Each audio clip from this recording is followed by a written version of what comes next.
हाँ जी, स्टार्ट करते हैं। लिखो next chapter, risk analyse in capital bursting. बहुत ही सिंपल चैप्टर है, बहुत ही छोटा चैप्टर है, 2 दिन में इसको हम खत्म करते हैं। Risk analyse in capital budgeting.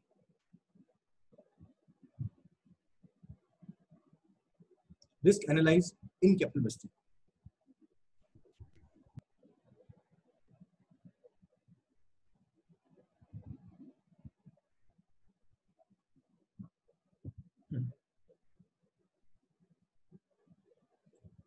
Dalmia, जिंदगी तेरी भी थोड़ी बहुत तो गुजर गई, 17-18 साल तेरे को भी हो गए। हमेशा जैसा तूने सोचा वैसा ही हुआ है क्या? नहीं, हुआ होगा यार, तू तो बहुत, तूने छोटी जिंदगी, अभी तक ऐसा हुआ ही होगा जैसे तूने सोचा वैसा ही हुआ है। तो हर चीज थोड़ी ना होती है वैसे। नहीं हो सकती ना। ना, तूने कोई एक प्रोजेक्ट, तूने सब सोचा कि मैं इस प्रोजेक्ट में पैसे लगाऊंगा 10 लाख रुपए, पहले साल में मैं इतने कमा लूंगा, दूसरे साल में इतना कमा लूंगा, तीसरे साल में इतना कमा लूंगा। ऐसा होता है क्या बेटा? जरूरी नहीं है हो। नहीं जरूरी है ना। मतलब there is always be chances of uncertainty. ठीक है, यस। तो इसको मैं अपनी लैंग्वेज में बोलूं, there is always a chance of risk available in your decision, कि हम जैसा सोचते हैं वैसा ना हो। ठीक है, कैपिटल बजटिंग डिसीजंस बहुत अच्छे डिसीजंस है, सब कुछ अच्छा है, लेकिन वो सर्टेनिटी कंसीडर करता है। वो बोलता है, सोचता है कि जैसा हम सोचते हैं वैसा ही होगा, लेकिन प्रैक्टिकल लाइफ में जैसा हम सोचते हैं वैसा नहीं होता है, उससे थोड़ा सा अलग भी हो सकता है, उससे थोड़ा सा अलग भी हो सकता है। तो सब हमें हमारे प्रोजेक्ट्स में रिस्क को भी कंसीडर करना चाहिए। किसको कंसीडर करना चाहिए? रिस्क को भी कंसीडर करना चाहिए। अगर मैं रिस्क को कंसीडर नहीं करूंगा तो मेरे प्रोजेक्ट वो रिजल्ट नहीं देंगे जो मैंने सोचा है।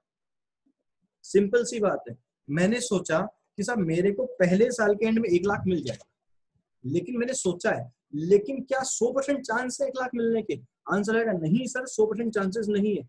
कितने परसेंट चांस है 1 लाख मिलने के? अगर सिचुएशन अच्छी हो तो क्या पता 2.5 लाख मिल जाए, सिचुएशन बुरी हो तो 50,000 मिल जाए। तो मुझे हर एक चीज के रिस्क को कंसिडर करना चाहिए। तो इस चैप्टर में मैं कैपिटल बजटिंग ही पढ़ूंगा विद एक नया वर्ड, रिस्क। कि साहब रिस्क हर प्रोजेक्ट के अंदर होता है, अब वो रिस्क भी हमें कंसिडर करना चाहिए अपने प्रोजेक्ट को लगाते वक्त। अब वही बकवास बात मैं जो बोलना चाहता हूँ कि एफडी करते हैं तो रिस्क कम होता है, ब्याज कम मिलता है। अगर मैं रिलायंस कंपनी के शेयर खरीदूंगा तो अभी रिसेंटली 3 महीने में डबल हो गए पैसे, 3 महीने में डबल हो गए पैसे। 870 रुपए का शेयर था, 2400 या 2500 रुपए का शेयर आज के दिन में अवेलेबल है। 3 महीने में डबल पैसे हो गए, तू सोच के देख। लेकिन उस केस में रिस्क कितना था? हो सकता है वो आधे भी हो सकते थे। कोरोना फोरना सोरना सब आ जाए, एफडी में 6% ब्याज तो मिलेगा। ठीक है, तो मतलब हमें हमारे प्रोजेक्ट में रिस्क को भी कंसिडर करना चाहिए, और रिस्क को कंसिडर करने के बाद हमें हमारा प्रोजेक्ट वर्थ वाइल है कि नहीं है वो आइडेंटिफाई करना चाहिए। अब ये चैप्टर हमें बताएगा क्या? ये चैप्टर हमें बताएगा there are number of techniques in the markets जो आपको रिस्क कैलकुलेट करके बताएगी, या रिस्क का एडजस्टमेंट आपके इनफ्लो में करके बताएगी, आपके प्रोजेक्ट में रिस्क का कैलकुलेशन करके बताएगी। बात समझ में है डालमिया जी मैं क्या पढ़ने वाला हूँ चैप्टर में? मैं ये पढ़ने वाला हूँ कि जैसा हम सोचते हैं वैसा नहीं होता, there is always uncertainty available in the our estimation, so we have to consider such uncertainty, we have to consider the result of uncertainty। हमें रिजल्ट के अंदर जो अनसर्टेनिटी उसे कंसिडर करना चाहिए और उसके बाद अपनी ओपिनियन फ्रेम करनी चाहिए। डालमिया जी क्लियर है जो वर्ड मैंने बोले?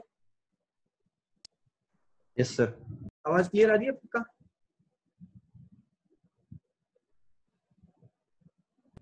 Yes sir. देखो in the last chapter, last, अच्छा अगर आपने डिविडेंड डिसीजन चालू कर दिया है तो 3 पेज छोड़ देना। डिविडेंड डिसीजन चालू कर दिया तो 3 पेज छोड़ देना।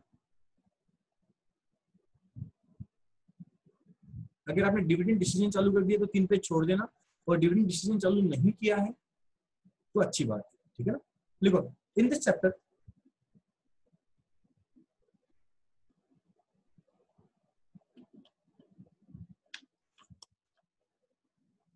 we will discuss various techniques to analyze the risk, to analyze the risk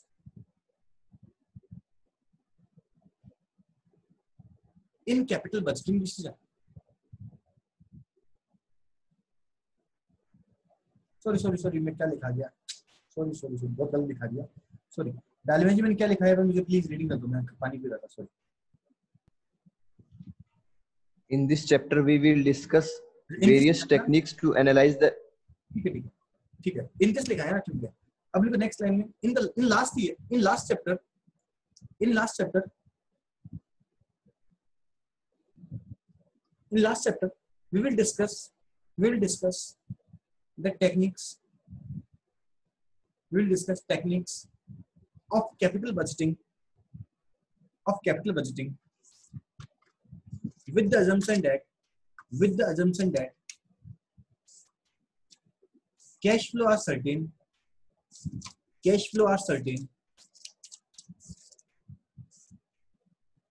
but in practical life,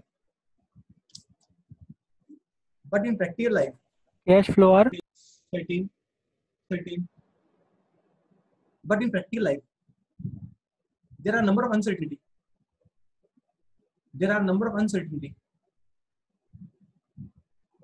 available in the market,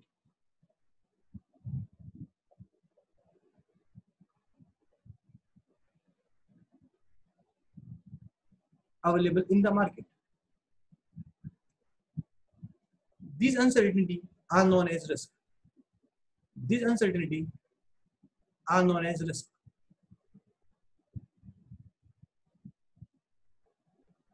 these uncertainty are known as risk।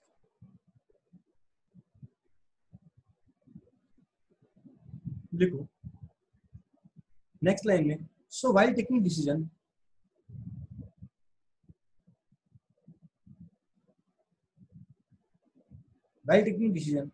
we have to consider risk factor,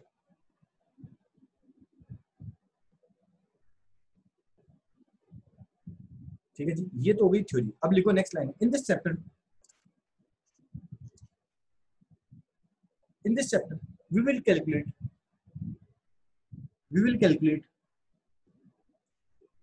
various risk analyze techniques in capital budgeting decision,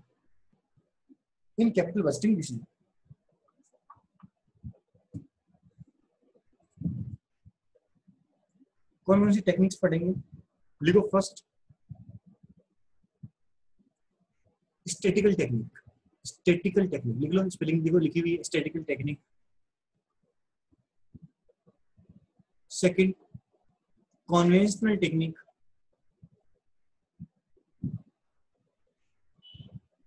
third other technique.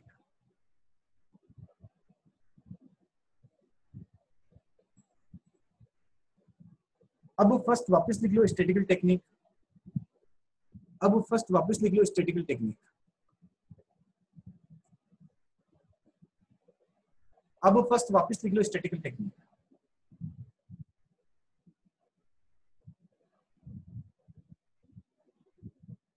In this we will discuss following methods. ये chapter आपके CA final में हुआ करता था, उसमें से कुछ point मैंने यहाँ डाल दिए, बाकी आज भी सीए फाइनल में ही लोगों को परेशान करता है। आपने तो बहुत इजी कॉन्सेप्ट दे रखे।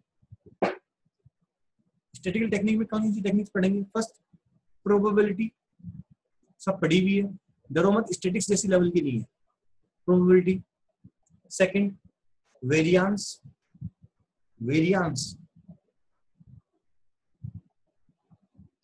स्लैश स्टैंडर्ड डेविएशन,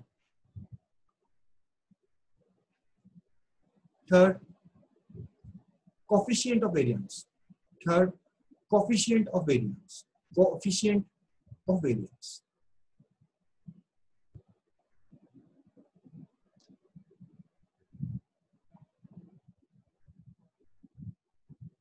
लिखो फर्स्ट प्रोबेबिलिटी,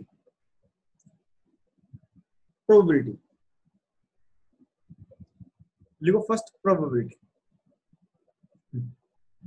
बहुत ही सिंपल सा सीधा सा मेथड है, आराम से। डालमिया आप ही हेल्प करो मेरी। Yes sir. हम आज तक क्या पढ़ते थे, पहले साल के एंड में कितना कमाएगा, 5 लाख। दूसरे साल के एंड में कमाएगा कितना, 6 लाख। तीसरे साल के एंड में कमाएगा मान लो 8 लाख। क्या हम जैसा सोचते थे वैसा होता था क्या? हाँ। मतलब प्रैक्टिकली हो सकता है क्या? प्रैक्टिकली नहीं हो सकता। ऐसा हो सकता है हम 5 लाख कमा ले, ऐसा हो सकता है हम 8 लाख कमा ले पहले साल में, और हो सकता है हम 2 लाख कमाए। पॉसिबल है पहले साल में 5 लाख कमाए, हाँ। हो सकता है 8 लाख कमाए, हो सकता है 2 लाख कमाए। पहली बात, 5 लाख कमाने के चांसेस हो गए एवरेज कि हम कमाएंगे कमाएंगे।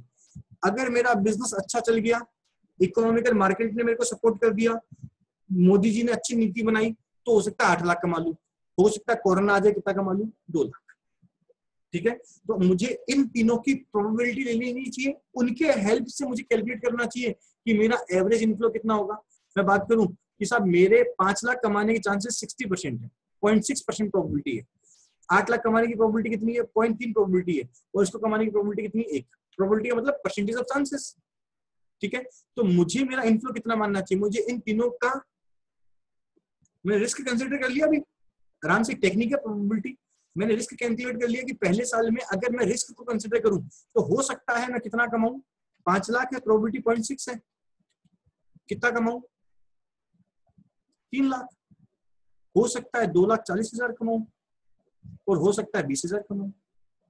ठीक है, तो अब क्या करूं, मैं इन तीनों का एवरेज ले लूं, तो फिर मैं बोल सकता हूं साहब मैं लगभग कितना कमा लूंगा, 5,60,000 कमा। ये रिस्क एनालाइज है कि मैंने रिस्क को कंसिडर कर लिया, और रिस्क को कंसिडर करने के बाद एवरेज निकाल लिया। और इसी तरीके से मुझे हर साल का मेरा क्या निकालना चाहिए, इनफ्लो निकालना चाहिए, और उस इनफ्लो का मुझे क्या निकालना चाहिए, फिर प्रेजेंट वैल्यू पी फैक्टर निकाल लेना चाहिए।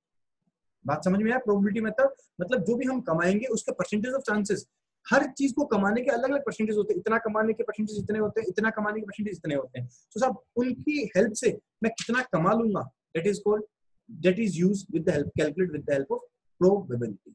लिखो probability, it is the measure of chances, इट इज द मेजर ऑफ चांसेस in the event in the event which occur, जैसा आपने सोचा वैसा ही हो, तो प्रोबेबिलिटी कितनी होगी बेटा डालमिया? 100%। 100% बोल दिया, 1 बोल दो बेटा, प्रोबेबिलिटी तो पॉइंट में आती है ना। हाँ 1। ठीक है, लिखो when event is certain, when event is certain then probability will be 1, but when event is uncertain, when event is uncertain then probability will be 0। एक छोटा सा एग्जांपल है जो आपको हेल्प करेगा प्रोबेबिलिटी निकालने में। एक छोटा सा एग्जांपल लिखो, ये एग्जांपल लिख लो सल्टे, आपके सामने एक एग्जांपल खोल रखा है मैंने, वही खोल लीजिए, वही लिख लीजिए। इसमें 3 की जगह मैं कॉलम एक्स्ट्रा करा दूंगा, एक चौथा कॉलम और करवा दूंगा। लिखो अजम्पशन, इसमें लिखो बेस्ट गेस, हाई गेस, लो गेस।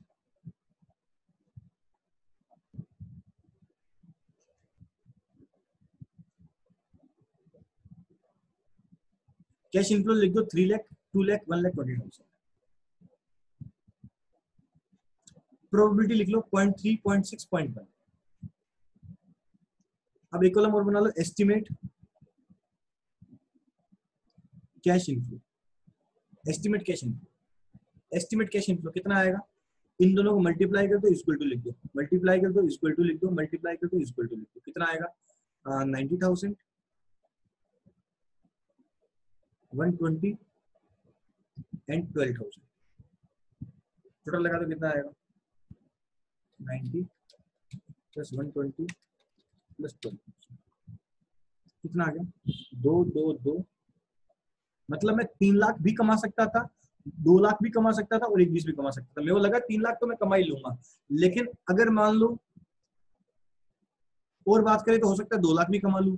अगर मैं मान लूं कि साहब हो सकता है कि साहब क्या पता अनसर्टेनिटी एकदम हद से ज्यादा हो तो 1-20 भी कमा लूं, तो इनकी कमाने के चांस इतने हैं प्रोबेबिलिटी। इसका मतलब डालमिया जी आप इन तीनों के बेस पर एक इनफ्लो निकाला, वो कितना निकाला आपने? 2,22,000। ये एवरेज करके निकाला, मतलब इसमें आपने किसको कंसिडर कर लिया? रिस्क को कंसिडर कर लिया।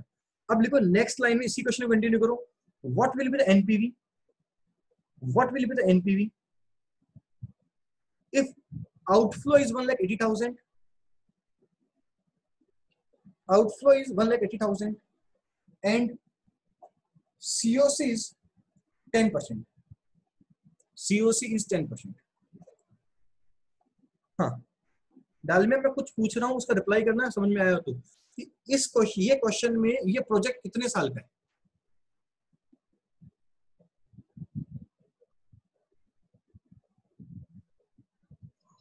ये प्रोजेक्ट कितने साल का बता भाई डालमिया? हेलो,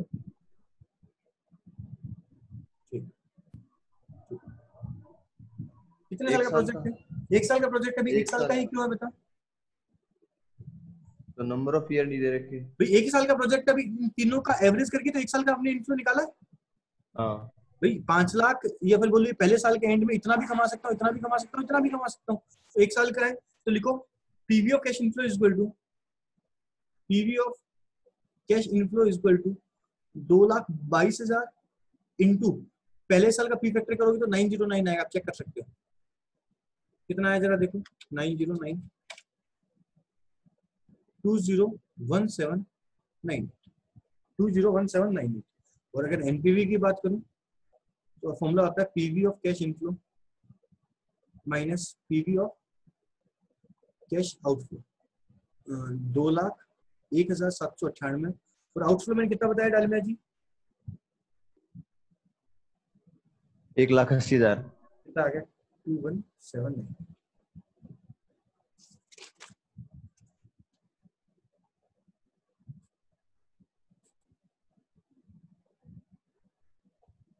समझ में आया प्रोबेबिलिटी मेथड क्या बोलता है कि सब आप रिस्क को कंसीडर करो with the help of probability, with the help of probability.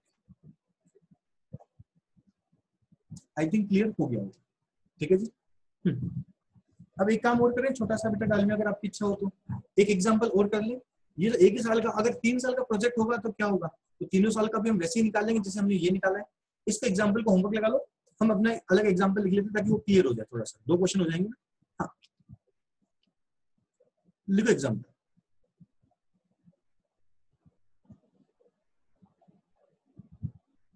लिखो calculate the NPV, calculate the NPV if cash outflow is 5 lakh, if cash outflow is 5 lakh, cash outflow 5 lakh, COC 10%, cash inflow is as under, ठीक है। 6 column बन जाएंगे। पहला year 1, year 2 and year 3। Year 1 के 2 column बना लो, year 2 के भी 2 column बना लो, ईयर 3 के भी 2 कॉलम बना लो। कौन कौन से? Cash inflow, probability, cash inflow, probability, cash inflow, probability. 2 lakh, 3 lakh, 250। Probability कितनी आएगी?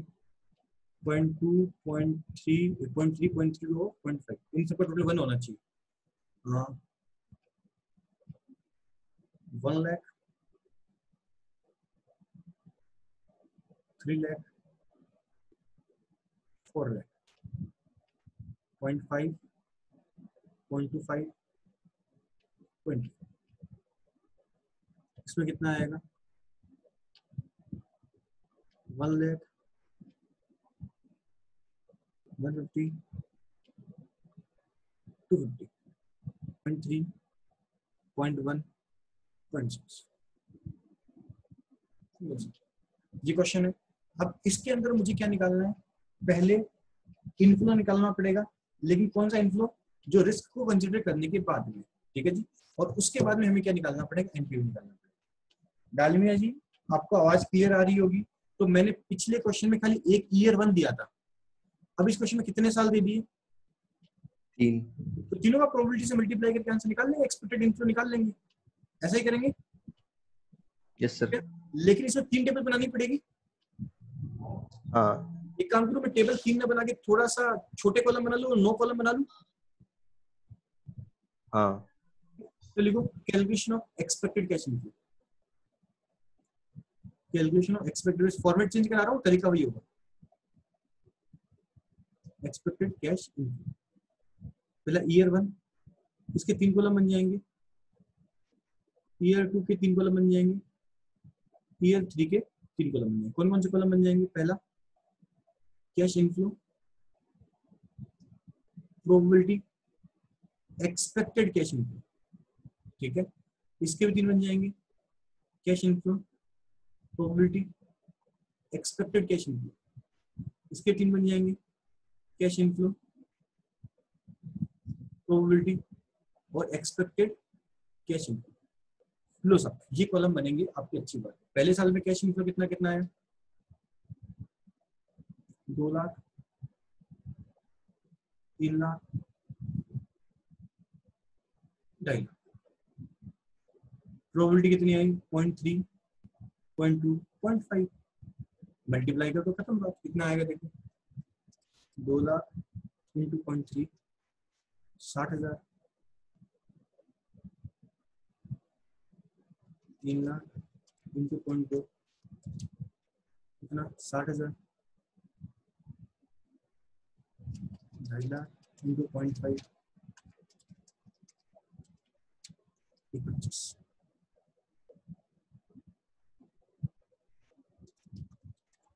2.45।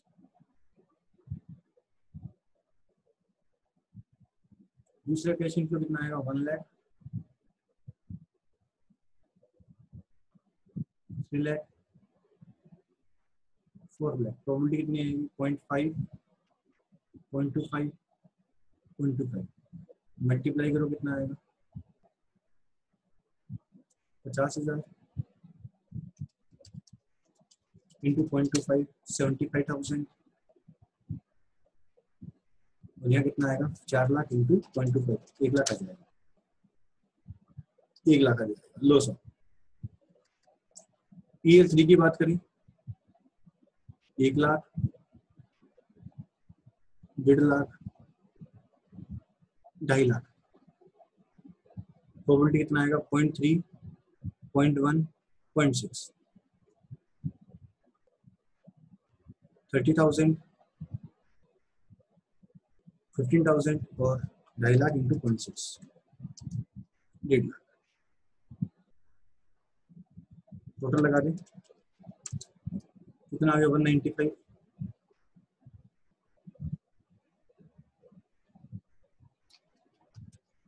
1 लाख प्लस 150 प्लस 250, कितना आ गया, 5 लाख।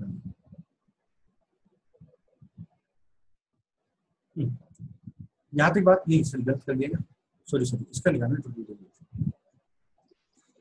सर आप भी क्या मजे लेते हो कई बार, कोई बात नहीं, मजे लेने की हो। बस कितना आया, 2,25,000, अच्छी बात। अब डालमिया जी मेरी हेल्प करूं, मैं बात करूं एक्सपेक्ट,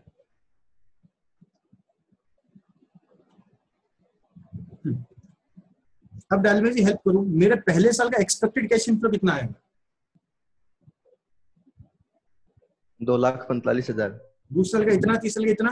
तो अगर मुझे यस मेरा सर। पीवी और कैश इनफ्लो निकालना है तो मल्टीप्लाई करना पड़ेगा, पीवी एट द रेट हाँ 10%, 10%, पहले साल की फ्री फैक्टर से मल्टीप्लाई करूं कितना आएगा, 0.909, दूसरे साल से करूं तो, 0.826, तीसरे साल से करूं तो 0.751।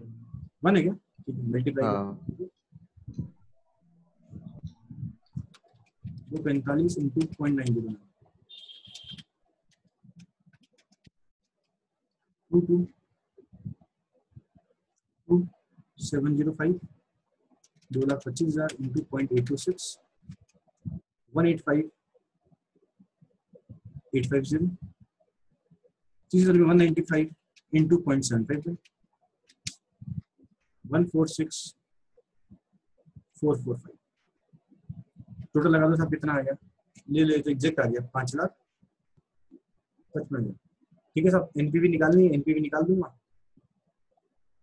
एनपीवी कैसे निकलेगी सर, जरा देख लो एनपीवी कैसे निकलेगी। एनपीवी का फॉर्मूला मुझे आता है, PV of cash inflow minus PV of cash outflow, कितना आएगा 5,55,000 माइनस 5,00,000, कितना आ गया। Being positive, so project should be accepted. Being positive, so project should be accepted. Sir Dalmia ji, मेरा मेथड नंबर 1 कंप्लीट भी हो गया।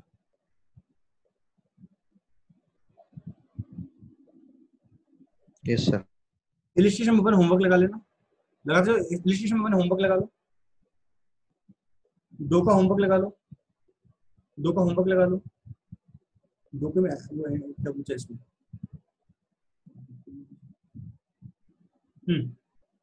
लिखो second method variance.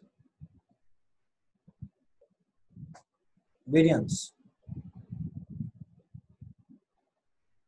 Dalmia ji variance पढ़ा होगा पक्का आपने सीए फाउंडेशन में। Yes sir. क्या होता था ये कुछ है क्या थोड़ा बहुत आइडिया? वेरिएंस, स्टैंडर्ड डेविएशन, इतना आइडिया नहीं है। थोड़ा वेरिएंस मतलब कि हम जैसा सोचते हैं और जो होता है उन दोनों डिफरेंस कितना है, डिफरेंस कितना है ये तो। अब हाँ, एवरेज का और एक्चुअल का, एवरेज का और इंडिविजुअल डाटा का डिफरेंस को वेरिएंस बोलते हैं, ध्यान हो तो आपको कुछ याद है ऐसा? Yes sir. नहीं जाने। अरे जो भी हमने 5 इनफ्लो दे रखे हैं, 5 एवरेज कर लिया और फिर 5 का इनफ्लो सेपरेटली उन दोनों में जो डिफरेंस है उसे हम क्या बोलते हैं, वेरिएंस बोलते हैं। उतना डिफरेंस हमारा आ सकता है किसमें, एक्चुअल में और एक्सपेक्टेड, ये वेरिएंस होता है। ठीक है अभी लिखो, it is a measurement, it is the measurement, it is the measurement of the degree of, is the degree of dispersion between number of individual data। एक बार रिपीट करो भैया।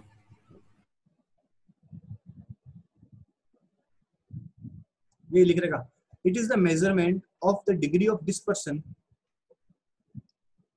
between number of individual data from average of data।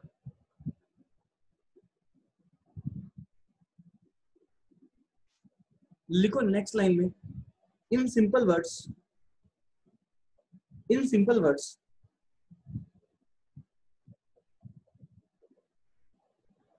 variance is the difference of, variance is the difference of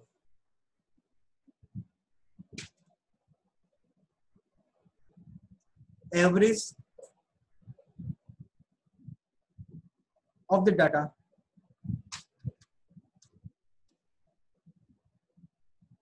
and individual data।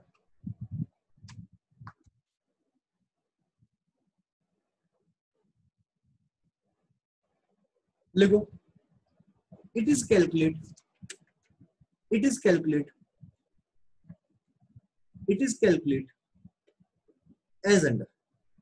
ये कैसे calculate किया जाता है, it is calculate as under। ये लिखा हुआ फॉर्मूला ये लिखा रहा हूं, फिर भी लिख लो, ये छोटा लिखेगा आपको। एक तो टूटी हुई नाक आधा न का square equal to sigma, sigma के ऊपर एन, एन मतलब टोटल होता है, यहाँ जे माइनस 1 हो जाएगा, जे इक्वल टू 1 हो जाएगा। अब में NCF, NCF J minus E N C F का पावर 2 पी और जी।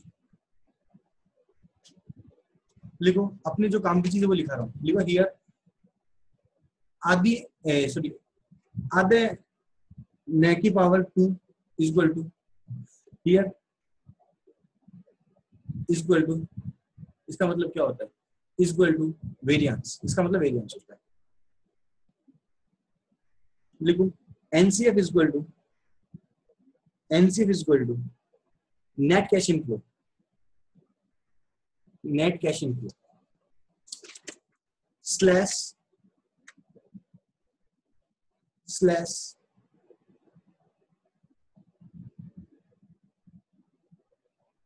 इतना लिख लो, खाली इतना लिख लो आराम से। लिखो ENCF is equal to expected net cash inflow, expected net cash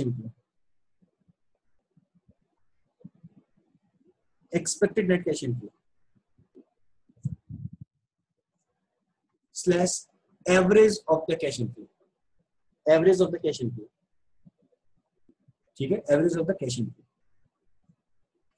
बाकी सब आपके काम की चीजें नहीं। लिखोगे फिर भी, लिखना चाहो तो लिख लो। n is equal to number of year, n is equal to number of year, n is equal to number of year,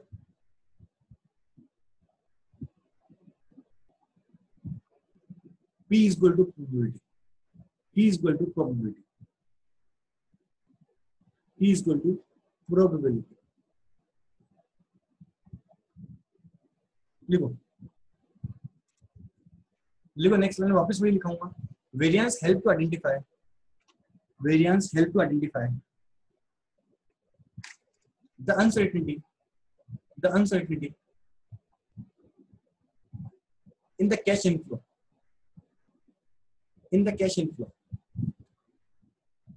from its average,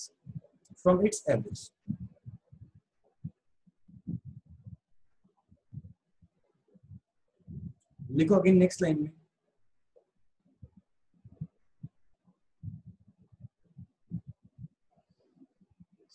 variance help to understand,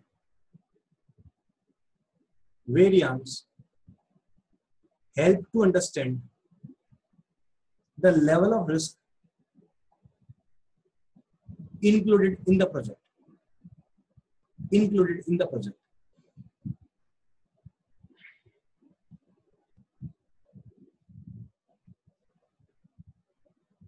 The level of is understand the level of risk included in the project। लिखो next line में, if variance value is 0, मतलब difference is 0 है, if variance value is 0,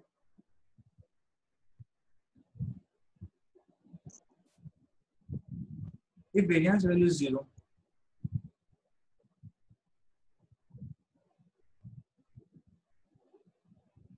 then it indicate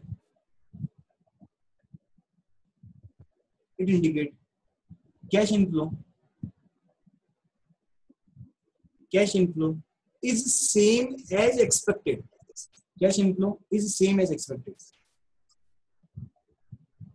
मतलब यदि variance 0 है तो सही जैसा सोचा वैसा हो जाएगा। लिखो this is only possible when there is a same project,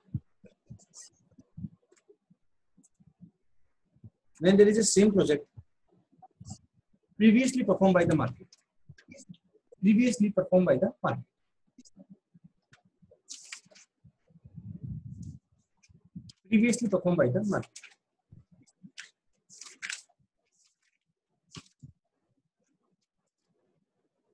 low sir. अब लिखो अगर वेरिएंस ज्यादा है तो लिखो नेक्स्ट लाइन में, if there is a large variance, then it indicate large variability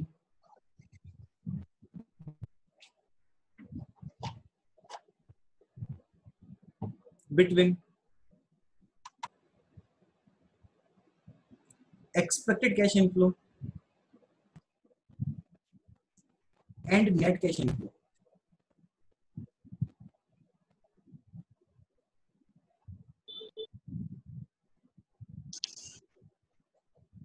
It indicates large variability between expected cash inflow and net cash inflow.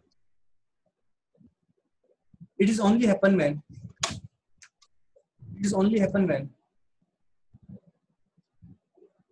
project is innovating,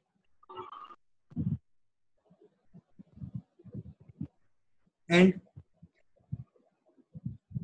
market require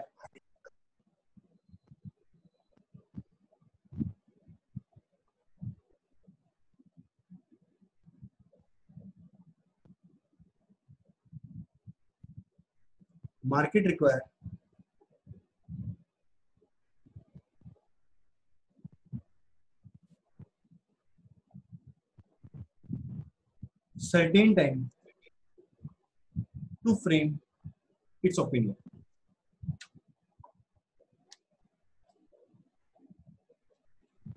लिखो साहब, इसका question एक साथ करा देंगे. लिखो standard deviation. लिखो standard deviation कैसे निकलता है. लिखो स्टैंडर्ड डेविएशन. बोल सकता हूँ वेरिएंस का अंडर रूट. डाल में याद हो तो. हाँ, वेरियस का अंडर रूट. लिखो it is the degree of variance. It is the degree of variance of individual item. It is a degree of variance of individual item from a set of data. From a set of data.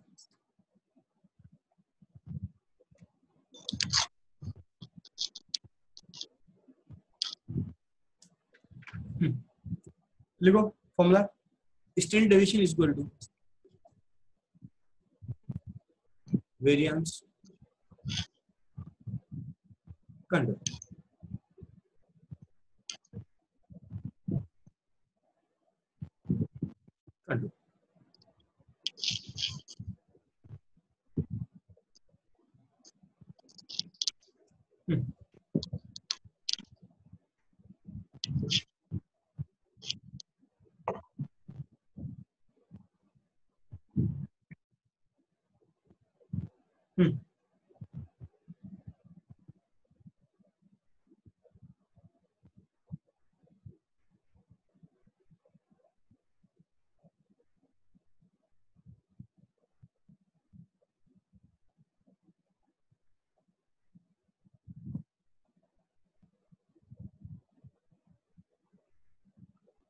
चलो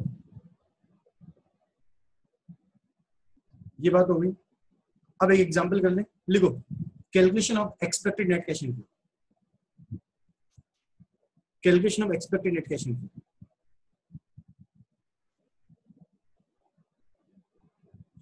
calculation of expected net cash inflow. Net cash inflow.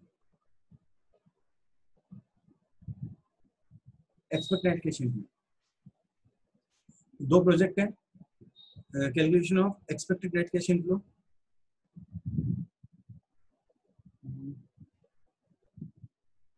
Comma variance comma standard deviation. सब कुछ निकालना है आराम से. दो project है. Project A और प्रोजेक्ट बी. इसमें प्रोजेक्ट ए और प्रोजेक्ट बी के अंदर क्या होगा. प्रोजेक्ट ए के अंदर में एक्सपेक्टेड और प्रोजेक्ट बी में एक्सपेक्टेड तो साथ में निकलवा देता हूँ. वेरिएंस वगैरह बाद में निकालते रहेंगे. आओ सब कॉलम 6 कॉलम बन जाएंगे. इसके अंदर बन जाएगा इनफ्लो, कैश इनफ्लो, प्रोबेबिलिटी और एक्सपेक्टेड कैश इनफ्लो. इसमें भी कैश इनफ्लो, प्रोबेबिलिटी और एक्सपेक्टेड कैश इनफ्लो. एक्सपेक्टेड हम निकाल लेंगे मल्टीप्लाई करके. इसके अंदर लिख दो 8000, 10,000. ये कर लेंगे सेम क्वेश्चन ही. अरे ये कर लेंगे रेंडो. ये कर लेते हैं छोड़ो इसको. अरे ये कर लेते हैं अभी छोड़ो इसको. क्या करोगे इतनी मेहनत करके. इसको कर लेते हैं. लिखना तो पड़ेगा ही. आपको एक क्वेश्चन दे रखा है. देखो इसमें वेरिएंस से स्टैंडर्ड डेविएशन निकालना है. ठीक है. इलिस्ट्रेशन में 3 लिख लो. सल्टा उसको लिखो. पहले तो वही निकाल लेते हैं. वही कॉलम 6 के 6 कॉलम मैंने काटना मत. काट दी सर. ठीक है. कॉलम बन जाएंगे 7 कॉलम बन जाएंगे. ठीक है. पहला तो पॉसिबल इवेंट हो जाएगा. प्रोजेक्ट ए के 3 कॉलम बन जाएंगे. नेट कैश इनफ्लो, प्रोबेबिलिटी और एक्सपेक्टेड कैश इनफ्लो. और प्रोजेक्ट बी के भी कैश इनफ्लो, प्रोबेबिलिटी और expected net cash inflow. Cash inflow possibility event में ABCDEF आ जाएगा, नेट कैश इनफ्लो ऐसा कैसा आ जाएगा, प्रोबेबिलिटी ऐसा कैसा आ जाएगा, इनको मल्टीप्लाई करोगे एक्सपेक्टेड वैल्यू आ जाएगी। खत्म करो प्रोजेक्ट ए और प्रोजेक्ट बी।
डालमेजी जी कर लिया?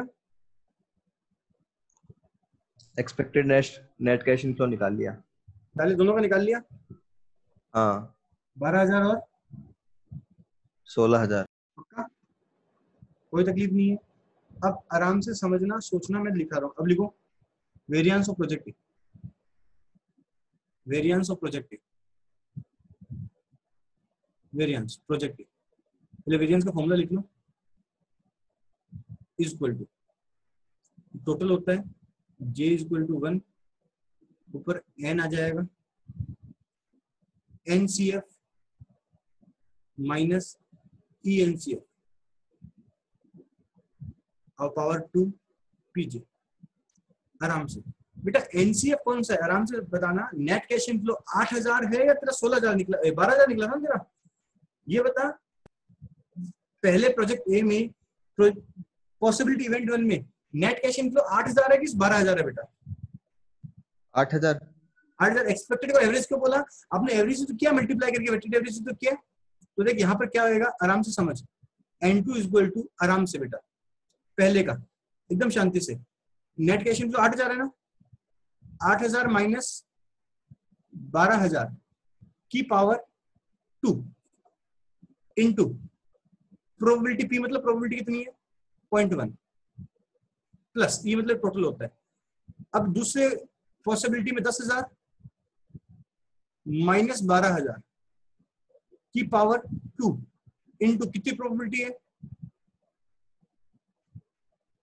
0.2। 0.2 कहां से ला रहा हूं, यहां से, प्लस फिर 12,000 माइनस 12,000 की पावर 2 मल्टीप्लाई बाय कितना, बोल डाल मिया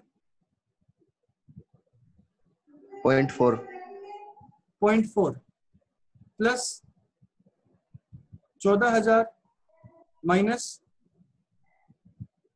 12,000 की पावर कितनी 2 इंटू 0.2 प्लस 0.2 16,000 माइनस 12,000 की पावर 2 इंटू 0.2। इन सबको तो करेगा ना, जो तो तेरा आंसर आएगा ना उसे हम क्या बोल देंगे। तो डालमिया जी मेरा इतना ही रोल था, कैलकुलेशन खुद करो, मैं नहीं कराना। कितना आया जल्दी से बताओ, कितना है? क्या लोगे ना डालमिया जी? हाँ करनी पड़ेगी, ठीक है कायदे की बात। करो जल्दी से आंसर बताओ कितना है, सबके सब कैलकुलेट करो।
डालमिया जी पल्ले पड़ गया?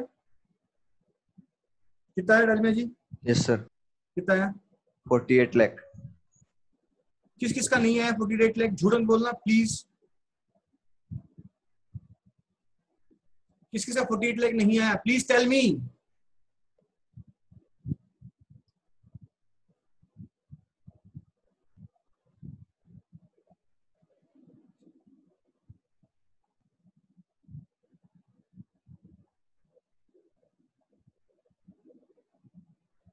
Tell me.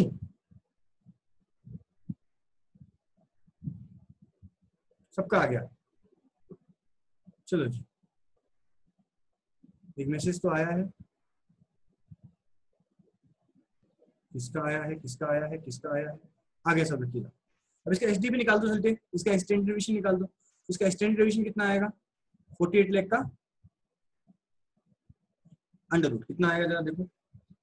48 लाख का अंडर रूट कितना आया? कितना आया? 2190.8। कंप्लीट हो गया साहब। अब प्रोजेक्ट बी। प्रोजेक्ट बी का वेरिएंस कितना आएगा? खुद कैलकुलेट करो, मैं नहीं करा रहा। खुद कैलकुलेट करो, मैं नहीं करा रहा। जल्दी से करो लेकिन खुद करो। और प्लीज आंसर लिख के भेजना, प्लीज आंसर लिख के भेजना, प्लस प्लीज आंसर लिख के भेजना। जल्दी भेजो, जल्दी भेजो, जल्दी भेजो।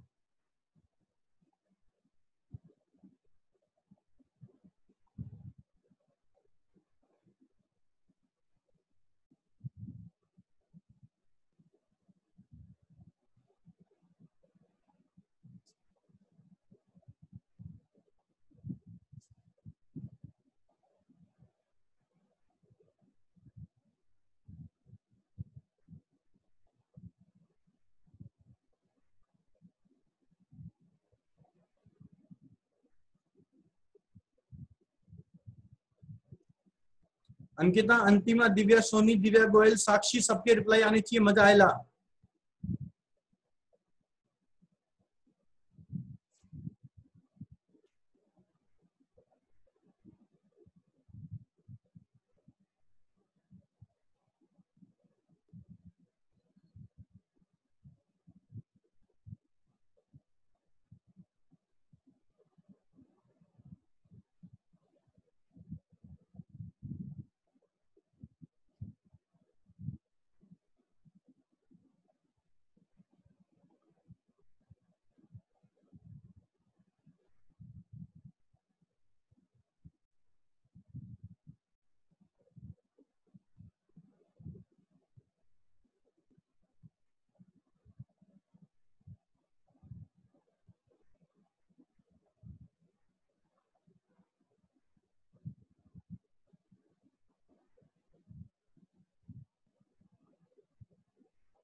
आंसर आगे भी आगे आगे आगे आगे गई वो तेरी सुपरमैन है सारे सारे। Very good. किसी का पेंडिंग है? चलो आगे, टाइम नहीं खराब करेंगे ना। किसी का पेंडिंग है? चले आगे। लिखो थर्ड, कोफिशिएंट ऑफ वेरिएशन। लिखो third method, coefficient of variation. Third लिखो, coefficient of variation. Coefficient of variation.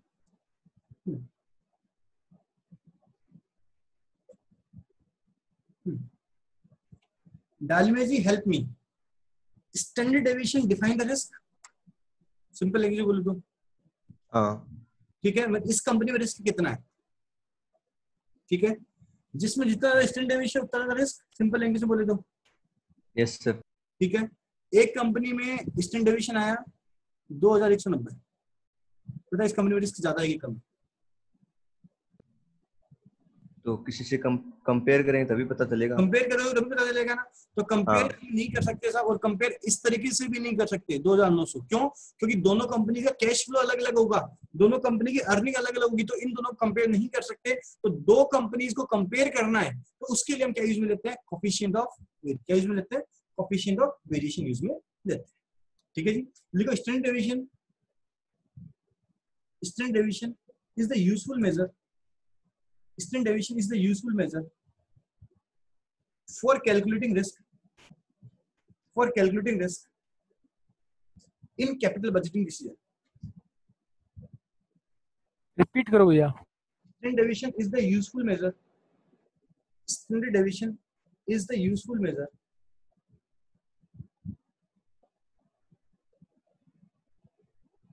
for calculating risk in capital budgeting decision. In capital budgeting decision. But in case of mutually exclusive proposal,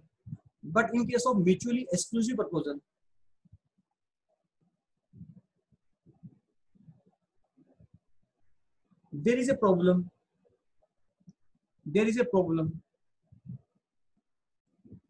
To select the proposal. There is a problem to select the proposal due to their risk.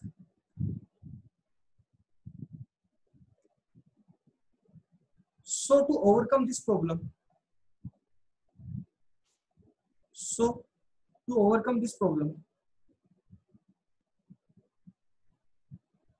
we calculate coefficient of variation.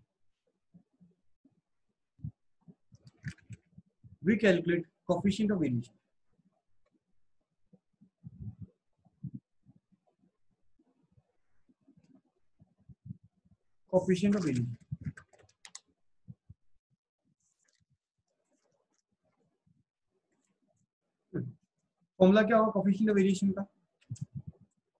लिखो coefficient of variation is equal to ये formula लिखा हुआ है डब्बे में. Coefficient of variation is equal to standard deviation upon expected net cash inflow लिख देना. Expected cash inflow लिख देना नहीं होते हैं. Expected cash inflow slash expected return.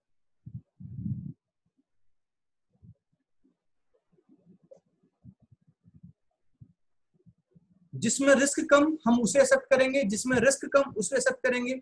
लिखो we accept the proposal which has lowest coefficient of variation.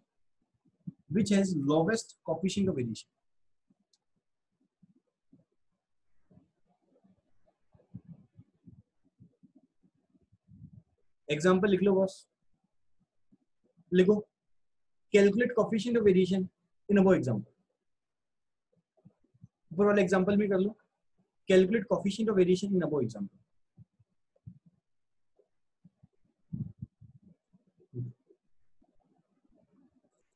पहली बात में प्रोजेक्ट ए की उसमें स्टैंडर्ड डेविएशन कितना था डालमिया प्रोजेक्ट ए में? 2191 और एक्सपेक्टेड नेट कैश इनफ्लो कितना था? 12,000. कितना है कोएफिशिएंट देख.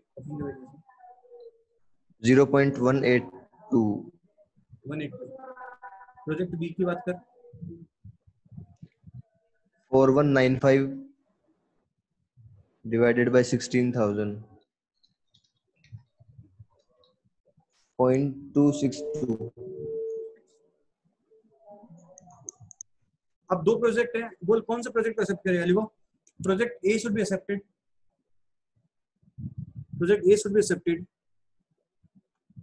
being lowest coefficient of variation.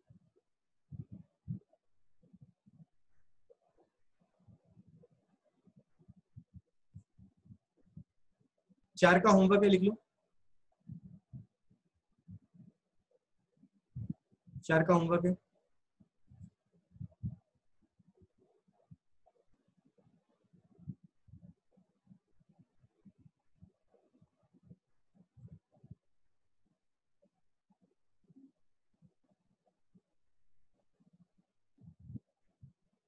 Illustration number 8 homework है.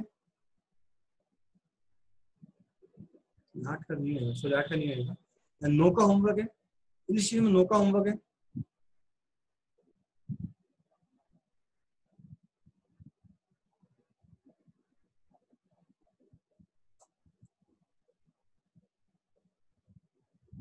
बस ये 2 ही क्वेश्चन होमवर्क है, ये कर लेना, जल्दी फ्री कर रहा हूँ, ठीक है ना, कंप्लीट करो इन क्वेश्चन, ठीक है, इतना ही करेंगे आज, टाटा बाय बाय, ठीक है, कल टेस्ट है, ध्यान रखना, ठीक है ना, और तैयारी करो उसकी, और उसको फिल्टर उस क्वेश्चन को, कल चैप्टर खत्म कर देंगे, हम नेक्स्ट लेक्चर जब भी लगी है मैंने उसमें चैप्टर खत्म कर देंगे, ठीक है जी, टाटा बाय बाय।